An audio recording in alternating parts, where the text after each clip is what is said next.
warahmatullahi wabarakatuh. Alhamdulillahi rabbil alamin, wal aqibatu lil muttaqin, wala udwana illa 'alal zalimin. Asyhadu an la ilaha illallah wahdahu la syarika lah, wa asyhadu anna Muhammadan 'abduhu wa rasuluh. Allahumma salli wa sallim ala sayyidina wa habibina wa maulana Muhammad wa ala alihi wa ashabihi ajma'in. Allahumma inna nas'aluka ilman nafi'a wa na'udzubika min ilmin la yanfa'. Subhanaka la ilma lana illa ma 'allamtana innaka antal alimul hakim wa tub 'alaina innaka antat tawwabur rahim. Rabbi shrah li sadri wa yassir li amri wa hlul 'uqdatam min lisani yafqahu qawli, amma ba'd. Hadirin ma'asyiral muslimin rahimakumullah, kita akan lanjutkan pembahasan tentang tafsir surah At-Taghabun ayat ke-8 sampai dengan ke-10. A'udzu billahi minasy syaithanir rajim. Bismillahirrahmanirrahim. Fa'aminu billahi wa rasulihi wan nuril ladzi anzalna wallahu bima ta'maluna khabir. Yauma yajma'ukum liyaumil jam'i dzalika yaumut taghabun. Wa man yu'min billahi wa ya'mal salihan yukaffir 'anhu sayyi'atihi wa yudkhilhu jannatin tajri min tahtihal anharu khalidina fiha dzalikal fawzul 'azim. Walladzina kafaru wa kadzdzabu biayatina ulaika ashabun nari khalidina fiha wa bi'sal masir. Tiga ayat ini berjudul tuntutan untuk beriman dan peringatan terhadap kengerian hari kiamat. Allah Ta'ala berfirman, fa'aminu billahi wa rasulih, maka berimanlah kalian kepada Allah dan Rasulnya, wa nuril ladzi anzalna, dan cahaya. Yang dimaksud cahaya di sini adalah Al-Qur'an yang telah kami turunkan. Wallahu bima ta'maluna khabir, dan Allah Maha teliti terhadap apa yang kalian kerjakan. Yauma yajma'ukum liyaumil jam'i. Ingatlah pada hari ketika Allah mengumpulkan kalian pada hari perhimpunan, yaitu hari kiamat. Dzalika yaumut taghabun, itulah hari pengungkapan kesalahan. Wa may yu'min billah, dan barang siapa yang beriman kepada Allah, wa ya'mal salihah, dan beramal kebaikan, yukaffir anhu sayyi'atih, niscaya dia akan menghapus kesalahan-kesalahannya. Wa yudkhilhu jannatin tajri min tahtihal anhar, dan memasukkannya ke dalam surga yang mengalir di bawahnya sungai-sungai, khalidina fiha abada, mereka kekal di dalamnya selama-lamanya. Dzalikal fawzul azim, itulah kemenangan yang agung. Walladzina kafaru, dan adapun orang-orang yang kafir, wa kadzdzabu biayatina, dan mereka mendustakan ayat-ayat kami, ulaika ashabun nar, mereka itulah penghuni neraka, khalidina fiha, mereka kekal di dalamnya, wa bi'sal masir, dan itulah seburuk-buruk tempat kembali. Inilah 3 ayat yang menjadi kelanjutan dari ayat-ayat yang sebelumnya. Dan khususnya pada ayat ke-9 di sini disebutkan kalimat dzalika yaumut taghabun. Itulah hari pengungkapan kesalahan. Jadi surah ini disebut surah At-Taghabun dikarenakan pada ayat ke-9 disebutkan kata-kata At-Taghabun. Dzalika yaumut taghabun, itulah hari pengungkapan kesalahan. Hari kiamat disebutkan atau dinamakan dengan yaumut taghabun. Nanti penjelasannya lebih detail akan disampaikan ya. Berikutnya tentang persesuaian atau keterkaitan dan munasabah ayat-ayat ini dengan yang sebelumnya, bahwa setelah Allah Ta'ala menerangkan dalil-dalil dan bukti-bukti tauhid, uluhiyah dan kenabian, juga bantahan terhadap orang-orang kafir atas sikap mereka yang ingkar dan tidak percaya terhadap ba'ats, yaitu hari kebangkitan, hari kiamat, serta penjelasan tentang hukuman yang menimpa umat-umat kafir terdahulu disebabkan kekafiran mereka terhadap Allah Subhanahu wa ta'ala dan mendustakan para rasul. Maka pada ayat ini Allah Subhanahu wa ta'ala menuntut dan memerintahkan untuk beriman kepadanya, kepada rasulnya, juga kepada ayat-ayat Al-Quran dan kepada ba'ats atau hari kebangkitan. Karena perlu diketahui bahwa mengakui adanya ba'ats adalah salah satu tuntutan iman dan bagian yang inheren dari iman. Bahkan banyak ayat ataupun hadis yang menyebutkan iman kepada Allah dan hari akhir. Jadi rukun iman ini 6. Inti daripada 6 rukun itu adalah rukun iman yang pertama, yaitu iman kepada Allah. Dan yang lebih penting berikutnya ataupun yang perlu untuk menjadi perhatian berikutnya adalah iman kepada hari akhir. Kemudian Allah Ta'ala memperingatkan hisab dan balasan di akhirat, memaparkan bentuk-bentuk manifestasi at-taghabun di akhirat dan menguraikannya dengan uraian yang sempurna dan lengkap. Berikutnya tentang tafsir dan penjelasan untuk ayat ke-8, fa'aminu billahi wa rasulihi wa nuril ladzi anzalna wallahu bima ta'maluna khabir. Jika demikian halnya, maka berimanlah kalian kepada Allah, Rasulnya dan cahaya atau Al-Quran yang telah kami turunkan. Allah maha teliti terhadap apa yang kamu kerjakan.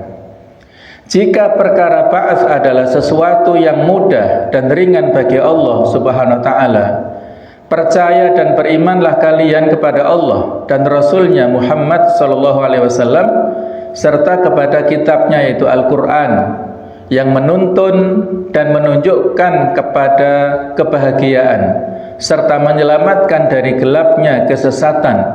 Kitabnya adalah cahaya yang menjadi petunjuk dan pembimbing ketika ada urusan-urusan yang sulit dan kurang jelas. Allah Ta'ala maha mengetahui segala sesuatu. Tiada ada sesuatu pun dari ucapan dan perbuatan kalian yang tersembunyi darinya dan berada di luar pengetahuannya. Dia akan membalas kalian atas semua itu, baik atau buruk. Di sini terkandung pesan ancaman atas setiap kemaksiatan yang dilakukan atau atas setiap kewajiban yang ditinggalkan, sekecil apapun, baik itu perbuatan, perkataan yang kaitannya dengan manusia yang dilakukan, yang dikatakan oleh manusia, apakah baik ataukah buruk, pasti ada hisabnya di sisi Allah Subhanahu wa ta'ala. Maka kita jangan meremehkan kebaikan yang sekecil apapun ya. La tahqiranna minal ma'rufi syai'an walau antalqa akhaka biwajhin thalik. Janganlah kalian meremehkan kebaikan sesedikit apapun walaupun engkau bertemu dengan saudaramu, dengan sesama muslim dengan wajah yang berseri-seri. Jadi tabassumuka fi wajhi akhika shadaqah, senyumanmu di hadapan saudaramu itu sedekah. Kalau kita tidak bisa bersedekah dengan materi, dengan harta, dengan finansial, maka minimal kita bersedekah dengan wajah yang berseri-seri. Ketika saudara kita melihat kita itu memiliki kebahagiaan ya, tidak bertambah sumpek ya, bertemu kita malah bertambah sumpek persoalannya. Ini kebalikannya ya. Jadi harus menyenangkan kepada saudara kita. Kalau kita mampu ya maka dengan bersedekah, dengan finansial, dengan materi, walaupun tidak banyak ya. Pada zaman dulu ada seorang imam besar ya, yang saat itu ya menyamar sebagai orang biasa yang tidak diketahui oleh pada umumnya. Beliau bernama Imam Abu Dawud. Abu Dawud ini namanya aslinya adalah Sulaiman ibnu Ath'ath As-Sijistani, berasal dari daerah Sijistan.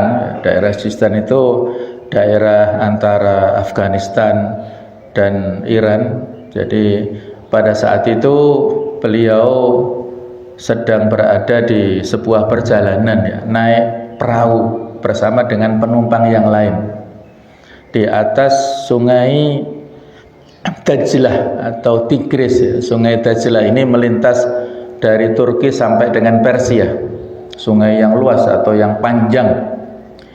Nah, pada saat itu perahu sedang berada tidak di tengah, jadi agak ke pinggir, sehingga saat itu ada seorang yang berada di pinggir sungai sedang bersin dan mengatakan alhamdulillah. Maka Imam Abu Dawud meminta kepada tukang perahu untuk mampir ke pinggir sebentar, tapi tukang perahu tidak mau. Kemudian Imam Abu Dawud mengeluarkan dirham. Ini saya punya 1 dirham, monggo mas silakan kita mampir sebentar, situ ada orang yang di pinggir itu. Kemudian mampirlah ya, dia mau dikasih sedekah 1 dirham tadi. Kemudian Imam Abu Dawud saat itu menjawab bersinnya orang itu dengan mengatakan yarhamukallah. Nah, kemudian orang itu menjawab lagi yahdikumullahu wa yuslihu balakum. Mudah-mudahan Allah memberikan petunjuk kepada kalian dan memperbagus perhatian kalian. Nah, setelah itu langsung balik ya ke melanjutkan perjalanan. Nah, orang-orang juga heran, ini jauh-jauh dari sungai tadi minta dipinggirkan hanya untuk menjawab bersihnya orang ini.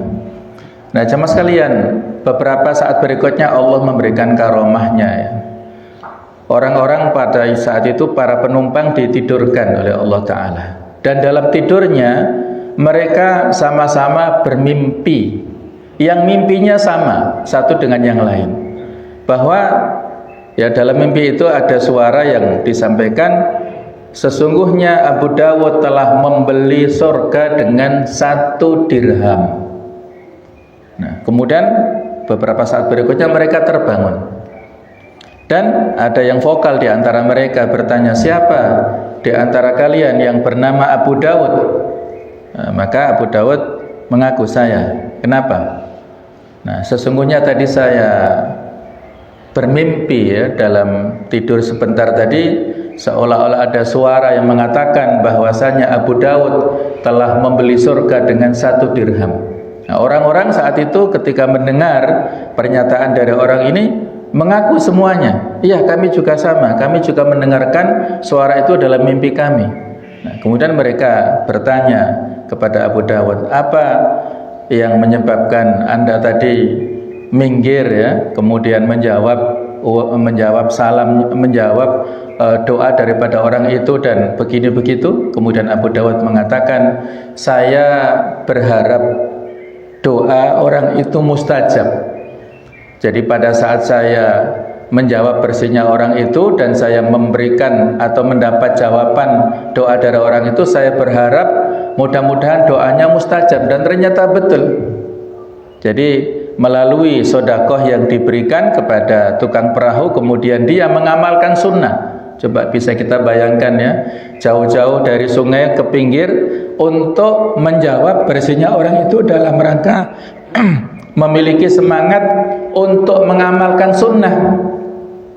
Dan Allah ridho dengan perbuatan Abu Dawud, dan dengan keridhaan itulah Allah Ta'ala insya Allah akan memasukkan beliau ke surganya kelak ya. Allah tidak menyebutkan di dalam cerita ini bagaimana kiprahnya ya, kiprah perjuangan Abu Dawud yang luar biasa. Perjalanan dari negeri satu ke negeri yang lain, dari kota satu ke kota yang lain untuk mencari hadis, mengumpulkan, menghimpun hadis, itu perjuangan yang luar biasa. Tapi justru dengan amal-amal yang ringan, amal-amal yang sedikit ya, sepertinya itu sepele, dengan keikhlasan Allah ridho. Nah, ini juga bisa menjadi inspirasi bagi kita ya. Tidak boleh meremehkan amal yang sekecil apapun, selama kita barengi dengan keikhlasan, insya Allah akan mendatangkan ridho Allah, dan dengan ridhonya itulah kita dimasukkan ke surganya Allah Subhanahu wa Ta'ala. Nah, inilah peringatan bagi kita semuanya. Allah Maha tahu terhadap apa yang kita lakukan, yang kita nampakkan, yang kita sembunyikan. Allah Maha tahu. Al-Quran disebut sebagai nur atau cahaya karena Al-Quran menjadi penunjuk dan pembimbing dalam berbagai kesyubhatan, perkara-perkara yang syubhat, yang samar-samar, yang kita tidak mengetahui hukumnya. Itu dengan membaca Al-Quran penuh penghayatan, insya Allah Allah akan memberikan nur, memberikan cahaya, sebagaimana cahaya dijadikan sebagai penunjuk dalam kegelapan-kegelapan. Hidup ini seperti dalam sebuah perjalanan penuh rintangan. Kalau kita berjalan pada waktu malam hari, maka perlu penerangan supaya tidak terperosok ke jurang kanan kiri, barangkali banyak jebakan ya. Maka disinilah Al-Quran berfungsi sebagai penunjuk jalan kehidupan kita yang gelap. Allah memberikan nurnya, memberikan cahaya lewat Al-Quranul Karim. Berikutnya ayat ke-9, yauma yajma'ukum liyaumil jam'i dzalika yaumut taghabun wa may yu'min billahi wa ya'mal shalihan yukaffir anhu sayyi'atihi wa yudkhilhu jannatin tajri min tahtihal anharu khalidina fiha abada dzalikal fawzul 'adzim. Ingatlah hari ketika Allah mengumpulkan kamu pada hari berhimpun, hari kiamat. Itulah hari pengungkapan kesalahan. Siapa yang beriman kepada Allah dan mengerjakan kebajikan, niscaya dia akan menghapus kesalahan-kesalahannya. Jadi amal-amal yang baik itu akan bisa menghapuskan kesalahan-kesalahan kita sebelumnya. Innal hasanat yudhibnas sayyi'at. Kemudian lebih dari itu akan memasukkan ke dalam surga yang mengalir. Di sini Allah Ta'ala berfirman wa yudkhilhu, dia jadi amal yang baik itu akan memasukkan dia ke surga jannatin tajri, surga yang mengalir, min tahtiha, dari bawahnya al-anhar, yaitu sungai-sungai, khalidina fiha, mereka kekal di dalamnya, dzalikal fawzul adzim, itulah keberuntungan ataupun kemenangan yang agung. Ingatlah hari kiamat yang di dalamnya Allah Ta'ala mengumpulkan dan menghimpun para penghuni al-mahsyar semuanya, dari generasi awal hingga generasi terakhir di satu tempat yang sama untuk pembalasan di dalamnya. Allah Ta'ala mengumpulkan antara setiap orang yang beramal dengan amalnya dan antara setiap nabi dengan umatnya, sebagaimana firman Allah Subhanahu wa Ta'ala di surah Hud ayat 103, dzalika yaumum majmu'ul lahun nas wa dzalika yaumum masyhud. Itu adalah hari ketika semua manusia dikumpulkan untuk dihisab, dan itu adalah hari yang disaksikan oleh semua makhluk. Kemudian juga surah Al-Waqiah 49 sampai 50, qul innal awwalina wal akhirin lamajmu'una ila miqati yaumin ma'lum. Katakanlah hai Nabi Muhammad, sesungguhnya orang-orang yang terdahulu dan yang kemudian benar-benar akan dikumpulkan pada waktu tertentu, yaitu hari yang sudah diketahui, yaitu hari yaumul qiyamah, yaumul ba'ts, pada hari kebangkitan, hari kiamat nanti. Manusia digiring oleh Allah Ta'ala pada saat sebelum hari kiamat. Mereka digiring, ya, ada api yang muncul dari Yaman kemudian menggiring manusia semuanya sampai pada satu titik, yaitu di bumi Palestina, ya. Ada hadis yang menceritakan bahasanya Maimunah binti Sa'ad, pembantu Rasulullah, pernah bertanya kepada Rasulullah SAW, "Ya Nabi Allah, aftini an Baitil Maqdis." Wahai Nabi Allah, ceritakan, berikanlah fatwa kepadaku tentang Baitul Maqdis. Maka beliau mengatakan, qala Baitul Maqdis ardul mahsyar wal mansyar.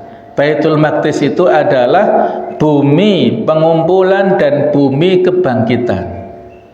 Pada saat, ya, nanti hari kiamat manusia dikumpulkan oleh Allah Subhanahu wa taala di bumi Palestina, di Baitul Maqdis, kemudian mereka dibangkitkan semuanya. Dibangkitkan dengan amalnya masing-masing. Nah, inilah keistimewaan, keutamaan yang ada di Baitul Maqdis, di bumi Palestina ini.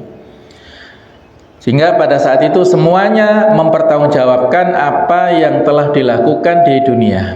Hari itu, yaitu hari kiamat, adalah hari At-Taghabun, yang di dalamnya tampaklah kerugian dan ketertipuan atau al-ghabn. Al-ghabn itu adalah penipuan, ya. Orang kafir dengan dirinya meninggalkan keimanan, serta kerugian orang mukmin dengan sikap lalai melakukan kebaikan. Orang kafir merasa tertipu karena mereka tidak beriman kepada Allah, sedangkan orang mukmin juga merasa tertipu karena mereka tidak memiliki usaha maksimal untuk melakukan kebaikan. Masing-masing dari golongan ini telah tampak bagi mereka kerugian yang sangat luar biasa. Seakan-akan para penghuni neraka menukarkan kebaikan dengan keburukan, menukarkan yang bagus dengan yang jelek, dan menukar nikmat dengan azab.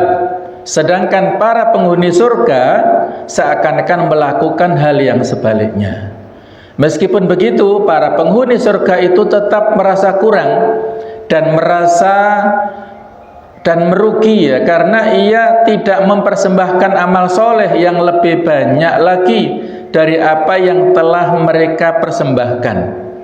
Al-maghbun atau artinya adalah orang yang tertipu dan merugi adalah orang yang merugi dan kehilangan keluarganya serta kehilangan tempat-tempat kedudukannya di surga, yang harusnya dia lebih bisa berbuat maksimal tapi nggak dimanfaatkan. Kita barangkali yang punya usia 60-an tahun atau lebih, kalau dihitung sejak balik, ya, usia 15 tahun misalnya, berapa tahun itu? Ya sekitar 45, ya. 45 tahun masa usia produktif, tetapi ada orang-orang tertentu yang hanya memanfaatkan 45 tahun ini, ya mungkin 10 tahun saja untuk kebaikan. Terus yang 35 tahun untuk apa? Nah, nanti bisa menyesal. Pada saat di hari akhirat, di surga, kalau dia masuk ke surga itu hanya menyesal. Karena kedudukan kita di surga itu sesuai dengan makom perbuatan kita di dunia. Orang yang memiliki investasi kebaikan banyak yang dilakukan di dunia, di surga akan menempati posisi yang lebih tinggi, yang lebih mulia di hadapan Allah. Sehingga orang-orang yang baik, walaupun dia masuk surga, masih memiliki penyesalan. Kenapa nggak memanfaatkan waktu-waktu yang banyak pada saat di dunia dulu? Kenapa pada saat masih muda berfoya-foya dalam kemaksiatan?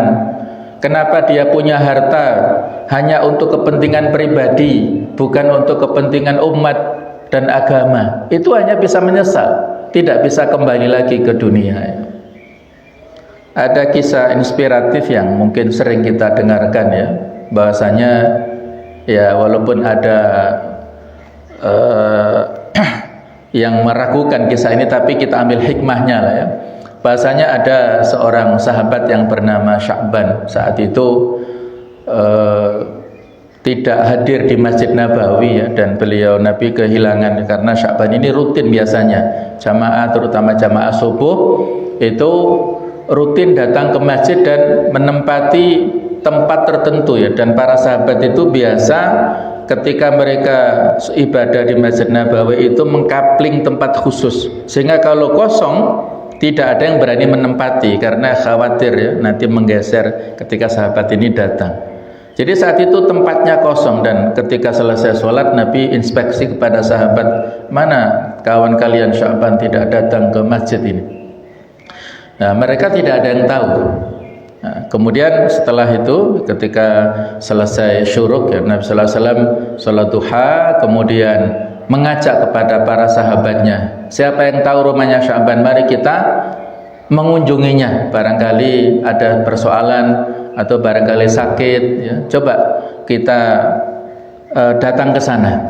Ada salah satu yang tahu dan ternyata cukup jauh ya, cukup jauh rumahnya ya, berkilo-kilo ya, tidak disebutkan berapa definitifnya.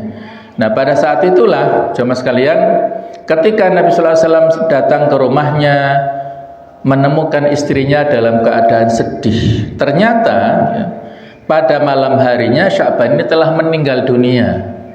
Nah, sehingga ya otomatis tidak bisa ya melakukan ibadah di Masjid Nabawi. Jadi istrinya menceritakan suaminya telah meninggal dunia.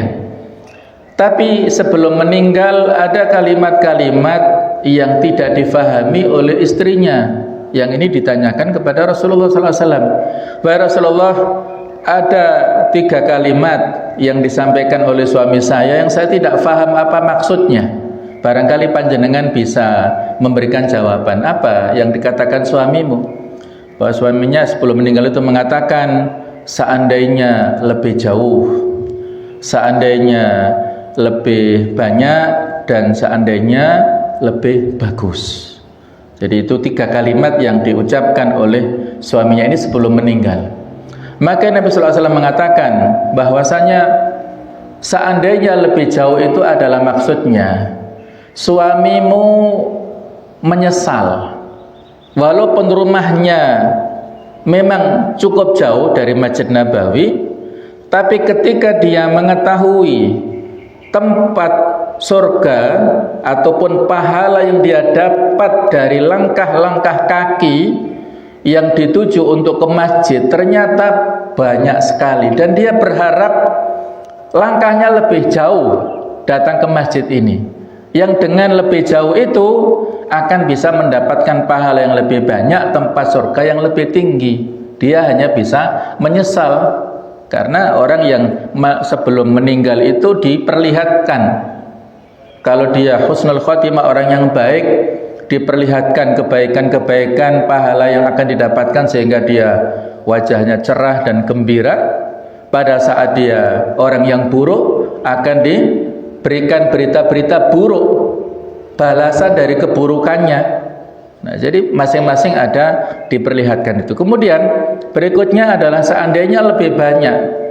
Jadi pada saat itu dia dalam kondisi yang akan memakan ya. Saat itu ada di depan teras rumahnya ada 2 potong roti yang dia siapkan untuk makannya. Kemudian ada pengemis yang datang minta belas kasihan, maka dikasihlah oleh Sya'ban ini 1 potong roti. Kemudian pengemis menyampaikan terima kasih, mendoakan kebaikan, kemudian berlalu. Dia hanya bisa menyesal, kenapa enggak dua-duanya dikasihkan rotinya pada waktu itu. Dia hanya bisa menyesal, kenapa hanya 1? Kalau seandainya dua-duanya itu pahalanya lebih banyak daripada yang akan didapatkan nanti. Nah, kemudian ketiga, pada saat dia mengatakan seandainya lebih bagus, suatu saat dia dalam perjalanan ke masjid dalam kondisi gerimis dan dia memakai ya pakaian luar, mantel lah, dan ada orang yang saat itu kehujanan, basah kuyup masuk ke masjid yang akan melaksanakan sholat. Maka Sya'ban memberikan mantel luarnya itu kepada orang ini dan dipakai oleh dia ya, dikasihkan sedekah kepadanya. Dia mendapatkan berita gembira tentang pahalanya, tetapi dia menyesal, kenapa enggak semuanya, enggak yang bagus yang dalam ya yang dikasihkan, kenapa hanya yang luarnya. Dia hanya bisa menyesal kenapa tidak yang lebih bagus dikasihkan kepada orang yang membutuhkan. Nah, inilah jemaah sekalian ya pada saat kita dalam kondisi menjelang sakaratul maut, bahkan pada saat nanti kita di alam barzakh atau di yaumul hisab, itu semuanya hanya bisa menyesal. Tidak bisa melakukan amal lagi, tidak bisa kembali lagi ke dunia. Maka kita yang saat ini masih diberikan kesempatan oleh Allah Ta'ala untuk hidup, untuk bergerak, untuk beramal di dunia ini, monggo kita lakukan, kita isi amal-amal dengan amal-amal kebaikan. Waktu kita ini dengan amal-amal kebaikan, ya, supaya nanti kita tidak maghbun tadi, tidak merasa tertipu. Kalau tertipu, yaitu tadi orang yang maghbun, orang tertipu itu kan orang yang dikatakan hadits, dalam hadits, orang yang hari ini sama dengan hari kemarin itu maghbun, sama kualitasnya, sama kuantitasnya, itu berarti dia tertipu.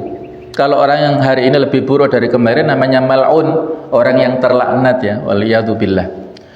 Nah, itu ya peringatan yang bisa kita ambil dari kata-kata at-taghabun atau yaumut taghabun. Nah, kemudian jemaah sekalian, Syekh Wahbah Zuhaili dalam kitab Tafsir Munir ini telah menyebutkan di dalam kitab ini sebuah hadis yang sahih dan diriwayatkan oleh Imam Ahmad, yang artinya tiada seorang hamba yang masuk surga melainkan ia diperlihatkan tempatnya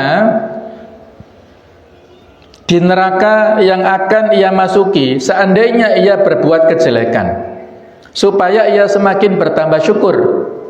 Begitu juga tidak ada seorang hamba yang masuk neraka melainkan ia diperlihatkan tempatnya di surga yang akan menjadi tempatnya seandainya ia berbuat baik, supaya hal itu membuat rasa penyesalannya semakin bertambah besar, ya.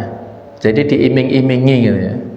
Orang yang masuk surga, ya, supaya dia bertambah syukur, diiming-imingi, itu loh, kalau seandainya dulu kamu terpeleset di dunia melakukan kemaksiatan, kamu akan masuk ke sana, ke neraka itu, sehingga dia bertambah syukur.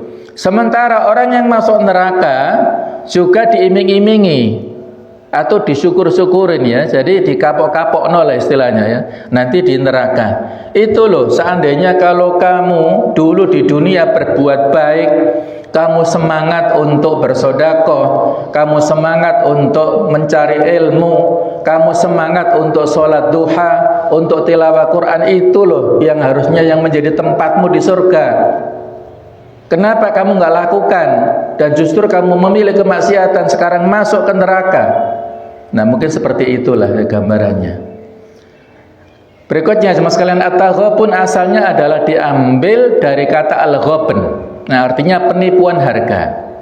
Yang artinya memperoleh sesuatu dari rekannya dengan nilai harga yang tidak sesuai dengan nilai harga yang sesungguhnya dalam berbagai bentuk akad atau transaksi atau muawadhah, pertukaran seperti jual beli dan sebagainya, ya.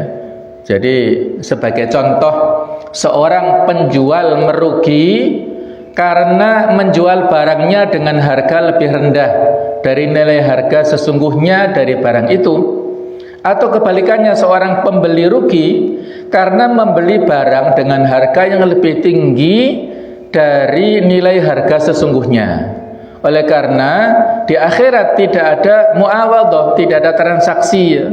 Penggunaan kata at-taghabun untuk menunjukkan makna amal yang dipersembahkan ketika di dunia dan amal dan balasannya di akhirat adalah sebagai bentuk isti'arah atau kiasan, ya, karena menunjukkan pengertian kurang dan merugi yang dialami oleh penjual, ya. Jadi Allah Ta'ala mengungkapkan bahasa-bahasa dalam Al-Quran supaya kita lebih mudah memahaminya, ya. Kata-kata tijarah yang pernah kita singgung, ya, jual beli, itu supaya kita faham tentang makna tentang pahala ataupun tentang dosa yang itu diibaratkan seperti orang yang berdagang. Pedagang yang untung itu dia betapa gembiranya dengan keuntungannya, seperti itulah pahala yang dia dapatkan. Pedagang yang rugi betapa sedihnya seperti itulah dia pada saat mendapatkan dosa dari kesalahannya. Jadi logika-logika perdagangan yang mudah difahami oleh kita. Nah, begitu pula dalam kata-kata at-taghabun, ini ada unsur untuk bisa memahamkan lebih mudah kepada kita sebagai pembaca Al-Quran. Orang yang dalam bisnis berdagang di dunia ini, ketika dia membeli dengan harga yang jauh lebih tinggi, dia merasa tertipu. Atau kebalikannya, ketika dia menjual dengan harga yang keliru, dia merasa rugi juga ya. Ini saya ingat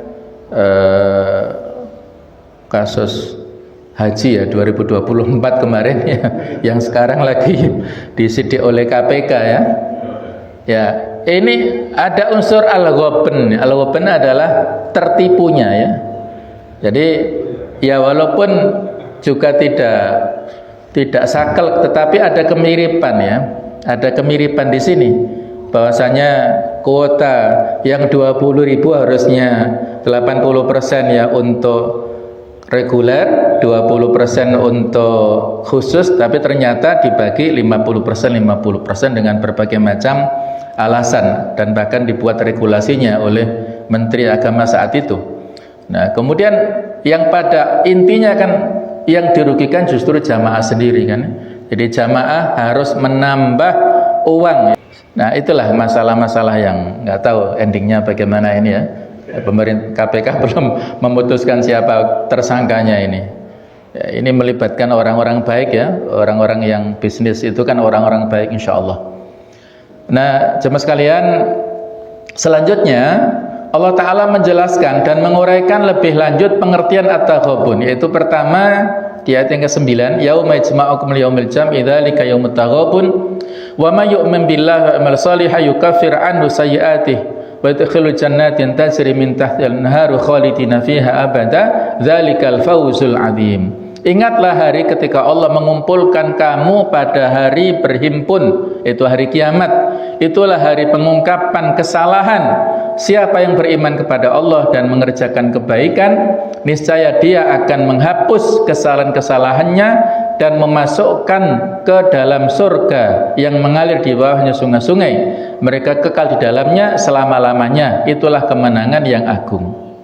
Barang siapa yang percaya dan beriman kepada Allah dengan keimanan yang sahih, membenarkan, mempercayai dan mengimani apa yang dibawa dan disampaikan oleh para rasul berupa hasyr atau hari penghimpunan, kemudian ba'ats hari bangkitnya, dibangkitkan kembali dari kubur, kemudian surga, neraka dan lainnya, serta mengerjakan amal soleh dengan menunaikan kewajiban-kewajiban dan ketaatan-ketaatan serta menjauhi larangan-larangan, niscaya Allah akan menghapus kesalahan-kesalahan dan dosa-dosanya serta memasukkannya ke dalam surga-surga yang di bawahnya terdapat istana-istana, di antara pepohonannya mengalir sungai-sungai, sedang mereka tinggal di dalamnya selama-lamanya.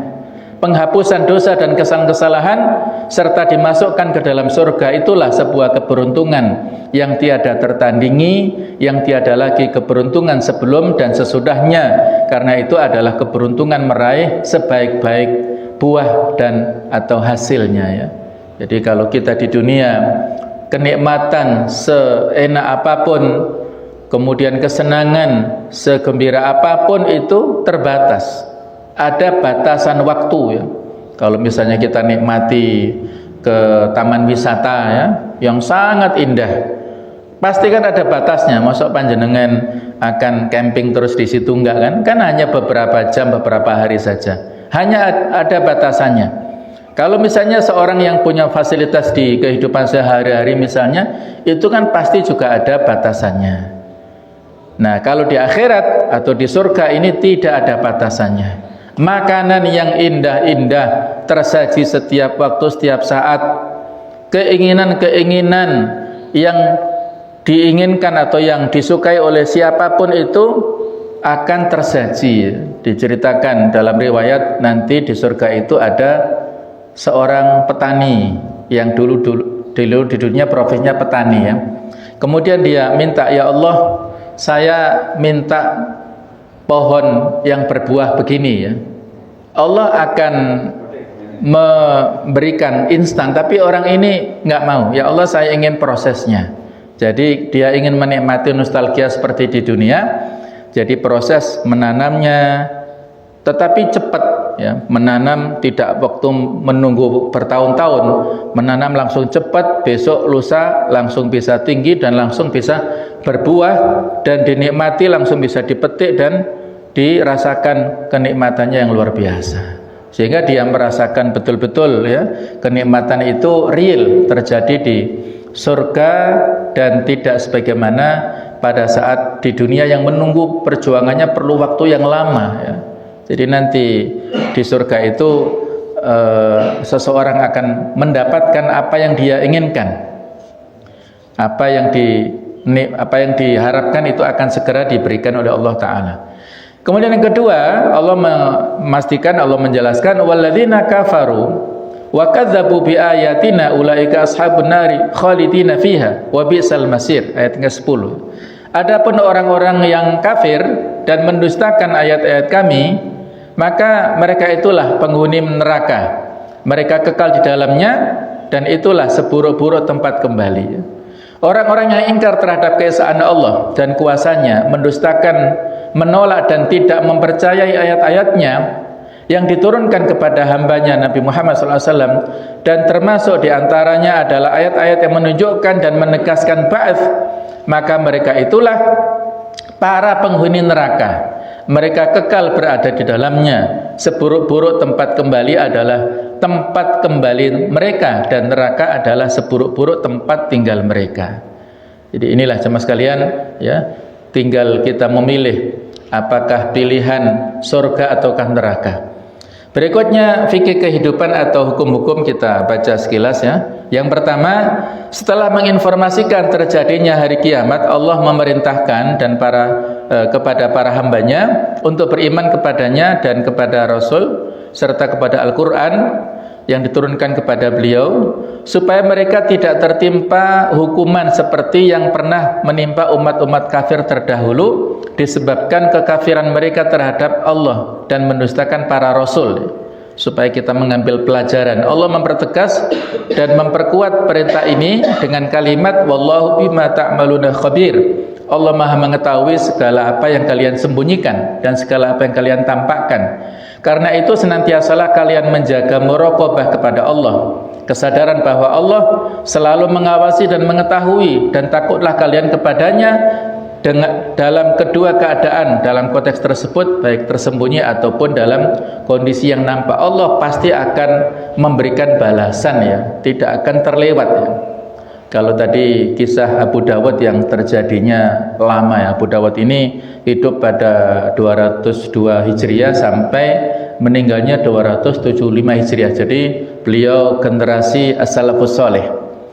Ada kisah yang saat ini ya, barangkali kita pun barangkali pernah mendengarnya ataupun kita sendiri yang pernah mengalaminya ya.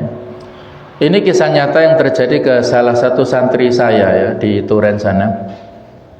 Jadi dalam keseharian ya, santri ini anak yang baik, anak yang soleh. Dulu dia menceritakan kejadiannya saat dia kelas 1 SMP.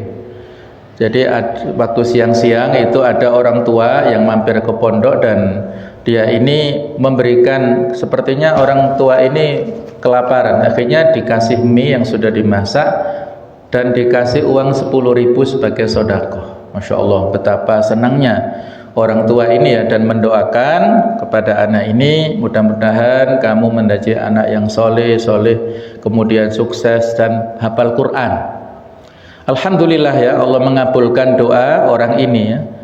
Terkabul beberapa tahun sesudahnya, yang tadi kisahnya pada kelas 7 atau kelas 1 SMP ya. Dan pada saat dia kelas 1 SMA, dengan izin Allah, Allah mengabulkan doa orang tua ini.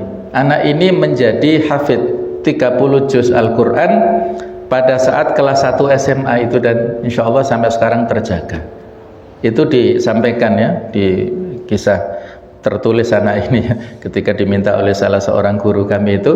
Jadi itulah jemaah sekalian, Allah Ta'ala akan mengabulkan doa orang-orang yang mazlum atau orang yang dalam kondisi yang butuh kepada Allah Ta'ala ya, orang yang pada saat kita ikhlas memberikan sedekah kepada siapapun, kita nggak tahu dari mana orang-orang tersebut dikabulkan ya, apakah dari A, si B, si C, kita nggak tahu. Kita berikan kebaikan kepada semuanya, maka dengan itulah Allah Ta'ala akan mengabulkan doa-doa orang tersebut, dan itu akan bisa kita dapatkan manfaatnya ya. Yang kedua, kemudian Allah mempertegas perintah tersebut dengan memperingatkan terhadap kengerian-kengerian hiruk pikuk pada hari kiamat, serta keras dan beratnya hisab dan pembalasan. Di sini Allah menjelaskan bahwa Dia akan mengumpulkan dan menghimpun seluruh penduduk langit dan bumi pada hari kiamat. Hari kiamat adalah hari pengumpulan dan penghimpunan serta hari At-Taghabun. Kemudian yang ketiga, Ibnu Al-Arabi menjelaskan, ulama menjadikan ayat dzalika yaumut taghabun sebagai landasan dalil bahwa al-ghabn dalam muamalat duniawiyah itu hukumnya tidak boleh, haram, karena Allah mengkhususkan at-taghabun nanti hanya pada hari kiamat saja. Jadi kalau hari kiamat, hari akhirat itu sudah tidak ada hukum lagi, sudah berlaku lagi ya. Khamr yang biasanya haram di dunia, nanti penduduk surga bebas minum khamr, tapi tidak memabukkan. Nah, kalau khamr di dunia kan membuat teler ya, mabuk. Tapi kalau di akhirat bahkan berenang di sungai khamr itu silahkan. Ada sungai susu, ada sungai madu, ada sungai khamr, ada sungai yang pokoknya terserah. Itu semuanya bebas ya pada saat di surga nanti. Jadi kalau di dunia kita tidak boleh lakukan penipuan, kalau di akhirat itu sudah tidak ada hukum lagi. Pengkhususan ini memberikan pengertian bahwa tidak boleh ada al-ghabn di dunia. Setiap orang yang mengetahui ada unsur al-ghabn pada sesuatu yang dijual itu ditolak, dan tidak boleh ada al-ghabn yang ada lebih dari sepertiga ya. Jadi kalau lebih dari sepertiga itu al-ghabn al-fahish, yaitu keterlaluan yang berlebihan, yang tidak wajar. Tapi kalau di bawah sepertiga itu masih al-ghabn al-yasir, yang boleh, yang ma'fu ya. Poin keempat, sesungguhnya balasan orang-orang mukmin adalah masuk taman-taman surga yang di bawah istananya mengalir sungai-sungai.